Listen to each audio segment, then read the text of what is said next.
दिल्ली और दिल्ली की गाड़ियाँ, यहाँ पर गाड़ियों को लेकर कुछ ना कुछ होता ही रहता है। अब जब मेरी नज़र इस खबर पे पड़ी कि भैया इतनी सारी गाड़ियाँ एक बार में मतलब ऑलमोस्ट ख़त्म हो जाएंगी, दिमाग फिर गया यार। मैंने कहा ये क्या ही चल रहा है।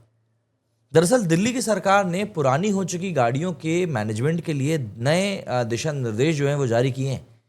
परिवहन विभाग द्वारा जारी एक सूचना के मुताबिक 2024 से दिल्ली में 10 साल से पुरानी डीजल और 15 साल से पुरानी पेट्रोल सीएनजी गाड़ियों का रजिस्ट्रेशन रद्द कर दिया गया है।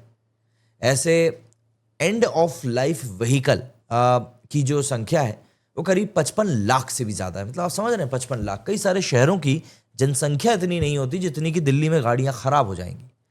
ऐसे वाहनों की सूची परिवहन विभाग की वेबसाइट पर डाल भी दी गई है।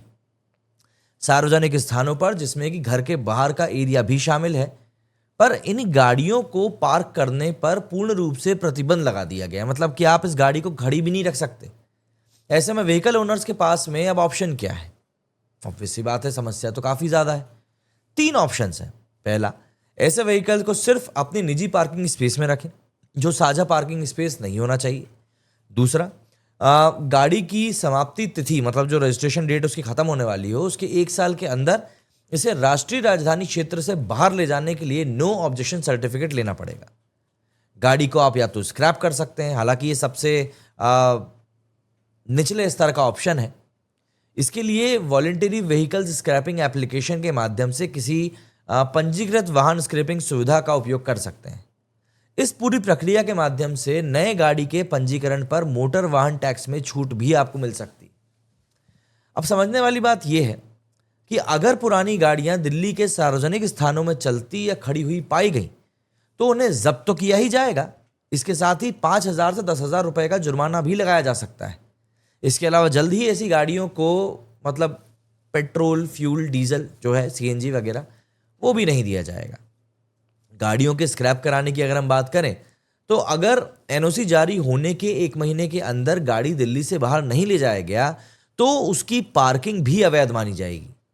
परिवहन विभाग, दिल्ली ट्रैफिक पुलिस, नई दिल्ली नगर पालिका परिषद, दिल्ली नगर निगम और दिल्ली छावनी बोर्ड ऐसी गाड़ियों को जब्त कर सकते हैं।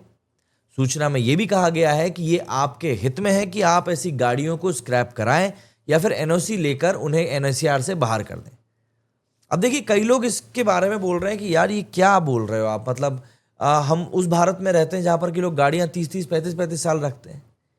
लेकिन आप इस बात को समझिए कि ये बात अब तब की हो चुकी है जब देश में गाड़ियां कम थी। और दिल्ली एनसीआर की अगर हम बात करें तो भैया वहां पर तो कुछ ज़्यादा ही गाड़ियां हैं। हर व्यक्ति के ऊपर 2-2 गाड़ियां हो जाती हैं कई बार तो ऐसे में गाड़ियां जब सड़कों के ऊपर ज़्यादा हो जाती हैं तो ऑब्वियस सी बात है, जगह तो कम पड़ेगी, चाहे वो चलाने की हो चाहे वो खड़ी करने की हो। और ये 10 साल और 15 साल वाला क्राइटेरिया लगाकर जो गाड़ियां थोड़ी पुरानी हो चुकी हैं उनको सड़कों से हटाने का एक तरीके से ये काम है और कुछ भी नहीं। इसीलिए वो आपको फेसबुक और यूट्यूब पे वीडियोस दिखते होंगे ना कि दिल्ली में आपको गाड़ी मिल रही है, साहब 20 लाख की गाड़ी 12 लाख में ले जाओ।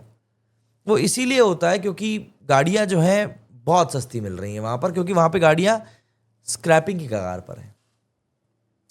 अब आप मुझे बताइए कि अगर आप दिल्ली में रहते हैं और आपकी दिल अजीज कोई गाड़ी ऐसी है जो कि 9 साल 11 महीने पुरानी हो चुकी है, डीजल वाली, तो आप उसका क्या करेंगे?